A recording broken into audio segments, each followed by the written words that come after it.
أعوذ بالله من الشيطان اللعين الرجيم بسم الله الرحمن الرحيم وبه نستعين وهو خير ناصر ومعين وصلى الله على سيدنا محمد وآله الطيبين الطاهرين أما بعد بسم الله الرحمن الرحيم رب اشرح لي صدري ويسر لي أمري واحلل عقدة من لساني يفقهوا قولي. Dear brothers and sisters, Assalamu alaikum wa rahmatullahi wa barakatuh. Today inshallah we will discuss another surah of the Holy Quran, which is Surah Inshirah. This surah is located in 30th Sipara, 30th Juz, and it is surah number 94. This surah of the Holy Quran is one of the important surahs for the Prophet sallallahu alaihi wasallam, because there are a few special bounties and ni'mat and blessings of Allah mentioned in this surah, which he was given. And so this surah was revealed when the Prophet ﷺ was going through a very tough and difficult time in his life, and the Muslims were being persecuted, and there was no hope, and from the worldly perspective, and they could not have seen a very bright future for themselves, and especially the Prophet ﷺ, who was receiving the attacks from all sides and all kinds of attacks. So this surah, Allah subhanahu wa ta'ala revealed to console the Prophet, to calm him, and to provide some comfort for the Prophet sallallahu alaihi wasallam by expanding his heart, his breast. And that's what the surah talks about. So the main important theme of the surah is that it talks about the sharh, sadr of the Prophet sallallahu alaihi wasallam. That is the main theme.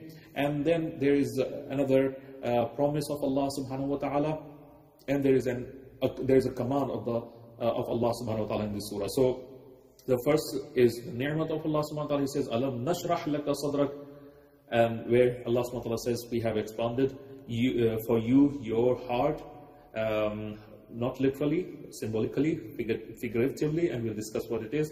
And then we have removed, or we would remove the burden of this mission that we have very soon, which is about to break your back, as if. And then he says, Allah subhanahu wa ta'ala promises that there is no need to be scared, there is no need to be afraid of, because we would raise your name, because we have associated your name with our name. وَرَفَعْنَا لَكَ ذِكْرَكَ. So your name, or your dhikr, or your remembrance is at par with the dhikr and remembrance of Allah subhanahu wa ta'ala. And there is a promise of Allah subhanahu wa ta'ala where he says, فَإِنَّ مَعَ الْعُسْرِ يُسْرًا. Indeed, with difficulty there is ease, or comes ease. And then he repeats it again. Although this promise was for the Prophet sallallahu alaihi wasallam, but ulama scholars say this is a general promise of Allah subhanahu wa ta'ala for everybody. And so he says, you do not need to be disappointed, you do not need to be dejected, you do not need to be mayus. Rather, you should always have hope with Allah subhanahu wa ta'ala for his mercy. And so we can associate it with our current situation of the world, where there is lockdown, people are confined in their homes, they cannot go out, children are not going to schools, people are not going to go to their offices, and some people have lost their jobs, and there is probably a recession, and so on and so forth. So many difficult problems these days due to just one virus, and that is also something that could actually be a source of our ma'rifat and recognition of Allah subhanahu wa ta'ala, that how powerful Allah subhanahu wa ta'ala is. And we saw this in Surah Al-Fil last week, where some small animals, some birds could destroy the superpowers of their time. So now today also, this could be a source of our ma'rifat, where we can see that this small virus is actually wreaking havoc around the world, and people are scared, people don't know, people are what will happen, people are dying, so on and so forth. And this shows how powerful Allah subhanahu wa ta'ala is. So فَإِنَّ مَعَ الْعُسْرِ يُسْرًا. But this should not mean that we should lose hope in Allah subhanahu wa ta'ala, because He is promising in فَإِنَّ مَعَ الْعُسْرِ يُسْرًا, there is ease after difficulty. And then He promises again, and that was the promise to Allah subhanahu wa ta'ala. And then now there is a command of Allah subhanahu wa ta'ala for the Prophet at the end of the surah, and which is where he says, فَإِذَا فَرَغْتَ فَانْصَبْ وَإِلَىٰ رَبِّكَ فَارْغَبْ فَإِذَا فَرَغْتَ فَانْصَبْ وَإِلَىٰ رَبِّكَ فَارْغَبْ. It means Allah subhanahu wa ta'ala, according to many narrators and ahadith of Imams alayhi salam, Shia Imams alayhi salam, or Aimam alayhi salam, Allah subhanahu wa ta'ala is asking the Prophet sallallahu alayhi wa sallam, when you have finished your duties of tabligh, then you establish fansab. What do you establish? You establish or fix up the imamat of Imam Ali alayhi salam, or wilayat of Imam Ali alayhi salam. And when you have done that, wa ila rabbika farghab, then you would inshallah return to Allah subhanahu wa ta'ala, and you would your return is to Allah subhanahu wa ta'ala. So this surah actually is a very, very important surahs today for the Muslims, where they can look at the promise of Allah subhanahu wa ta'ala for the Prophet, and what he had to do, and how he coped with the situation he was in, or they were in, the Muslims they were found themselves in at that time, and then how Allah subhanahu wa ta'ala brought them out of it, and where it was there was no hope for them. That's very important. I mean, that's very important. They did not have any solution for their problems at the time. Their numbers was low, and they were like around them were the kuffar and mushrikeen, who were very powerful, very wealthy, and they had everything, and they could do anything to the Muslims. But then everything changed within a few years of their time. So now in the second part of this video, I will talk about the benefits and merits of this surah. So according to the Prophet sallallahu alaihi wasallam, he has said that whoever recites this surah, Surah Inshirah or Surah الم نشرح, is like the one who meets me. And there is another hadith, very beautiful hadith, where he says, he who recites this surah will be rewarded the same as the one who met Muhammad unhappy, sallallahu alaihi wasallam, unhappy, and brought the grief out from his heart. So this is so beautiful, where when you recite this surah, you are actually as if you are removing the grief from the heart of the Prophet sallallahu alaihi wasallam. There are different narrations and ahadith from the Imams also, where they have told us to recite this surah regularly during the daytime and at the night time, because of so many different benefits that it has. Especially it has the benefit of removing hardships from the life of the mu'mineen. So some of the benefits, I'm numbering them here, like for example relieving the pain in the chest. So those people, and I've heard from the ulama, they say if you have a problem with the heart, recite this surah. This is helpful, because Allah is talking about الم نشرح لك صدرك. Sadr is the chest. So if you have a problem with the chest, some pain, you can recite this surah. And for example, if there is a difficulty in delivering during the delivery for women, this surah may make their delivery easy. And it also is helpful in removing fear and guarding the person in journeys in the sea.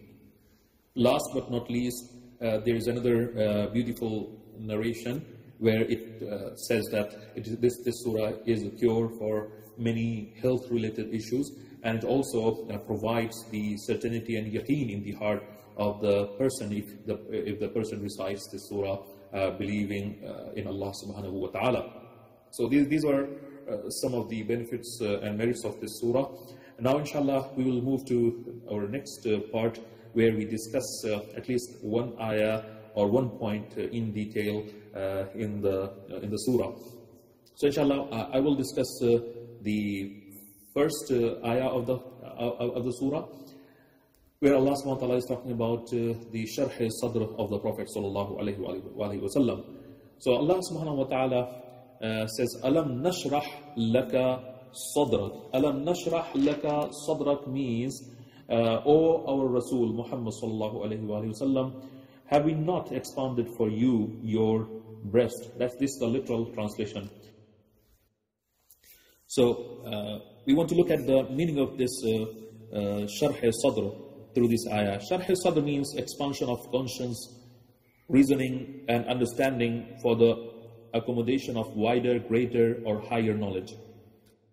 So when Allah subhanahu wa ta'ala granted him sharh sadr, he actually expanded his container or dharf, that is his heart, and made it such that it was then able to receive the special, you can say, knowledge of Allah subhanahu wa ta'ala. Knowledge not just of some minor things, but major things, even the knowledge of the future and what is going to happen in future. Because at that time they did not know, they could not know what's going to happen to them, to the Muslims. But when Allah subhanahu wa ta'ala promised them that now I am giving you this sharh sadr, the knowledge, the understanding of the issues, the reasoning, the tolerance, and also we are helping you with a helper, which you will see at the end of the surah, Allah subhanahu wa ta'ala, without the Prophet ﷺ asking for it. Actually, this was a system of Allah subhanahu wa ta'ala that he had established right from the beginning. Without the Prophet ﷺ asking for it, Allah subhanahu wa ta'ala is promising that we are granting you this sharh sadr, and together with this we are giving you a helper whereby your burden would be eased and you would then be able to live a very, very comfortable, not from the worldly physical perspective, rather from the heart and spiritual perspective. You would be able to live a peaceful, comfortable life, and you would be able to then be so patient and so tolerate that any difficulty or anything that is wrong or sorrowful happens to you would not really affect you. So the verse means an assertion or a declaration from Allah subhanahu wa ta'ala that He has given the heart of the Holy Prophet the greatest expanse for knowledge. When Hazrat Musa alayhi salam was commanded by Allah subhanahu wa ta'ala to go to Fir'aun, to preach to him the haqq, the truth, and to admonish him against his wicked and evil ways of thought and action, and to warn him against the rebellious attitude toward the true Lord of the universe that he had, he also prayed to Allah subhanahu wa ta'ala using the same language. So this is what we normally do in the qunut, and as well as when we start our speech. So we say, رب اشرح لي صدري ويسر لي أمري واحلل عقدة من لساني يفقهوا قولي. It is actually a dua of Hazrat Musa alayhi salam, which he had made to Allah subhanahu wa ta'ala. He had asked him to expand his breast or heart and increase his knowledge, increase his patience, increase his tolerance, etc. And together with it, he had asked Allah subhanahu wa ta'ala to grant him his brother as his helper. So now we understand the meaning of sharh sadr. But unfortunately, there is a story associated with this, you can say, ayah also, whereby some mufassirin or some commentators of the Quran have coined a very insulting and very offending story about the purity of this divine personality of the Prophet sallallahu alaihi wasallam, saying that the messenger Jibreel took hold of him and performed an operation of his breast by cutting it open, washed the heart, and then placed it in its place and closed the chest, and interpreted this verse illustrating their explanation referring to their own fabricated story, which is not only fantastic but grossly degrading the holiest of Allah subhanahu wa ta'ala's creation. So this is somehow, when we do not have the knowledge, take the knowledge from the Ahlul Bayt alayhi salam, we fall into this kind of errors and mistakes. So this is a mistake. It's not possible, and even if it was that something like that, it has to be interpreted not literally, rather figuratively and symbolically, because Allah subhanahu wa ta'ala does not need Hazrat Jibreel alayhi salam to come down to open the heart of the Prophet sallallahu alayhi wa sallam and clean it with the Zamzam water and things like that. So we can see the effect of this special mercy of Allah subhanahu wa ta'ala in the life of the Prophet sallallahu alayhi wa sallam. And so this is probably the greatest ni'mat of Allah subhanahu wa ta'ala on the Prophet sallallahu alayhi wa sallam. And he was so successful. He was the only most accomplished prophet of Allah subhanahu wa ta'ala, who was so many things at the same time. He was a Rasul of Allah subhanahu wa ta'ala. He was a religious teacher. He was a leader in the true sense. He was a spiritual guide. He was a judge. He was a legislator. He was a king. He was an administrator. He was a military commander. He was a kind husband. He was an affectionate father. He was a guardian of orphans and the poor and the destitutes and all the needy people. He was a protector of women's rights. He was a friend and companion to everybody, and he was a philosopher, and so on. The list is endless, and it can go on and on. So all the good qualities and all the virtues, all the merits that we can form and think of in our minds could be found in the Prophet of Allah subhanahu wa ta'ala, because الم نشرح لك صدرك, because Allah subhanahu wa ta'ala had given this to him. Now, so after this promise, الم نشرح لك صدرك, Allah subhanahu wa ta'ala says, وَوَضَعْنَا عَنْكَ وِزْرَكَ الَّذِي أَنْقَضَ ظَهْرَكَ. So this risalat is a weighty, important duty from Allah subhanahu wa ta'ala. Even for the Prophet, it was really, really weighty, and it was very heavy. And then Allah subhanahu wa ta'ala promises the Prophet sallallahu alayhi wa sallam another thing, and he says, وَرَفَعْنَا لَكَ ذِكْرَكَ. وَرَفَعْنَا لَكَ ذِكْرَكَ is really, really beautiful. This is a prophetic announcement of the mention or the eminence of the Holy Prophet ﷺ being raised to glorious heights, both in this world and in the hereafter, high above the mention of anyone in the world. Bringing into account the salawat, for example, or the salutation, salam on the Prophet ﷺ, you can see, if we remember, we are required by law to send salutations and salawat on the Prophet sallallahu alaihi wasallam daily in each and every prayer that we pray, 5 times at least. And there is nobody who can be compared with the Prophet sallallahu alaihi wasallam in this sense. I think nobody is mentioned so much. We are talking about the human beings, other than the Prophet ﷺ, whose name we take in azan, whose name we take when we say Ashhadu an la ilaha illallah, Ashhadu anna Muhammad Rasulullah. Our religion is not complete without saying His name, without testifying His risalah to Allah before Allah subhanahu wa ta'ala. So this is raising the status and rank and dhikr and remembrance of Allah subhanahu wa ta'ala to the remembrance of Allah subhanahu wa ta'ala, making it equal to the remembrance of Allah subhanahu wa ta'ala, and that is by Allah subhanahu wa ta'ala, not by us. So there is none in the world to be compared to the Holy Prophet sallallahu alaihi wasallam in this regard. For the name of no one, no other Rasul of Allah subhanahu wa ta'ala is mentioned in such abundance so many times. And this prophecy was made when? When was this prophecy made by Allah subhanahu wa ta'ala? When was this recognition given to the Prophet of Allah subhanahu wa ta'ala? At the time when it was not possible for Allah's Rasul to even preach properly among the Arabs. So it is again one of the really miraculous ayat of the Quran. Allah subhanahu wa ta'ala has promised something which is going to happen later in future. And it happened. And Allah subhanahu wa ta'ala's Rasul had this conviction, alhamdulillah. And then Allah subhanahu wa ta'ala says, فَإِنَّ مَعَ الْعُسْرِ يُسْرًا إِنَّ مَعَ الْعُسْرِ يُسْرًا.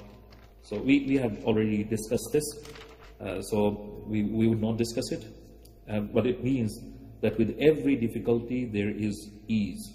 So we should always believe in Allah subhanahu wa ta'ala, trust in Allah subhanahu wa ta'ala, and should not lose hope. Now, the last ayah, where last two ayat, where Allah subhanahu wa ta'ala says, فَإِذَا فَرَغْتَ فَانْصَبْ وَإِلَىٰ رَبِّكَ فَرْغَبْ. This ayah, these two ayah, especially this ayah, فَإِذَا فَرَغْتَ فَانْصَبْ. This is to do with the wilayat and imamat of Imam Ali alayhi salam. So this refers to the instruction to the Holy Prophet sallallahu alaihi wasallam to fix up the one already notified by him at the Dawati Dhul Ashira, yani Imam Ali alayhi salam. And so this is not something that is new. It started right from the beginning. Prophet sallallahu alaihi wasallam had appointed Imam Ali alayhi salam right in the beginning of his mission, when he called his family members, and some of the members even laughed at the Prophet sallallahu alaihi wasallam when he said that he is my Khalifa, and he's going to be my Khalifa, and he's going to be my Nasir and helper, and so on and so forth. So فَإِذَا فَرَغْتَ فَانْصَبْ. So this is related to the imamat of Imam Ali alayhi salam and other Aimma alayhi salam. And the last one is when Allah subhanahu wa ta'ala is asking that when you have accomplished this mission of preaching Islam, and then appointing Imam Ali alayhi salam and Al-Bayt alayhi salam, then it's time for you to go back to your Lord, come back to your Lord. At the end, we want to make this dua to Allah subhanahu wa ta'ala. O Lord, empty our hearts from the self-love and fill them instead with love for you. O Rabb, Ya Rabbi, you yourself have promised that there is ease with any hardship. So relieve the Muslim Ummah from the great difficulties and hardships that they are suffering at the hands of their enemies. O Allah, O my Rabb, Ya Rabbi, your gifts and bounties, your ni'mat that you have bestowed upon us are abundant, and we can't even count them. O Allah, give us tawfiq, bestow on us the tawfiq of being grateful for them and do shukr to you, and not the kufran ni'mat, and not